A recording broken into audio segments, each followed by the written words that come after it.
আজ আজ আমি চিজ স্যান্ডউইচ বানাচ্ছি। তার জন্য আমার লাগছে 4 পিস মতন আমি ব্রাউন পাউরুটি নিয়েছি, ব্রাউন ব্রেড নিয়েছি 4 পিস।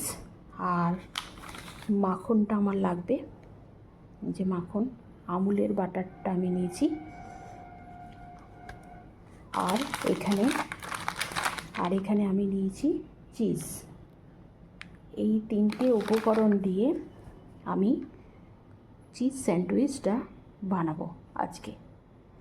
আপনারা দেখুন।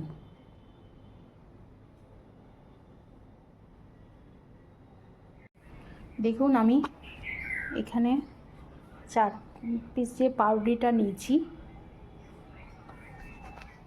এটাকে আমি আগে একটু মাখন মাখিয়ে নেব।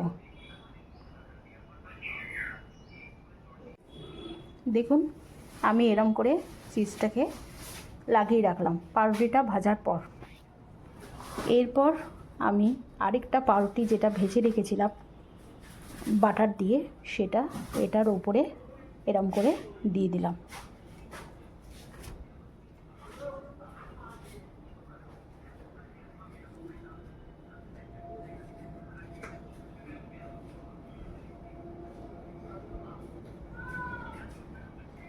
এটা আপনারা আবার পাউরুটিটা এমনি আগে সেঁকে নিয়ে তারপরে মাখন লাগিয়ে তারপরে চিজটা দিয়ে আবার আপনারা বাটারটা চাটুর মধ্যে দিয়ে তারপরে আপনারা আবার পাউরুটিটা সেঁকে নিতে পারেন। কিন্তু যেহেতু আমার ছেলে এরম করে একদিন দিয়েছিলাম করে, ওর খুব ভালো লেগেছে, সেহেতু আমি এরম করেই ওকে করে দিই। আমার রেডি হয়ে গেছে চিজ ব্রেড স্যান্ডউইচ।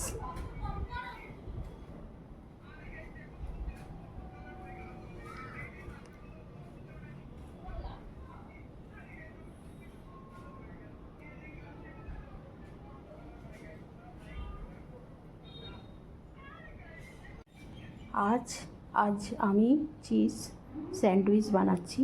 তার জন্য আমার লাগছে 4 পিস মতন আমি ব্রাউন পাউরুটি নিয়েছি, ব্রাউন ব্রেড নিয়েছি 4 পিস। আর মাখনটা আমার লাগবে, যে মাখন আমুলের বাটারটা আমি নিয়েছি। আর এখানে আমি নিয়েছি চিজ। এই 3টে উপকরণ দিয়ে আমি চিজ স্যান্ডউইচটা বানাবো আজকে। আপনারা দেখুন।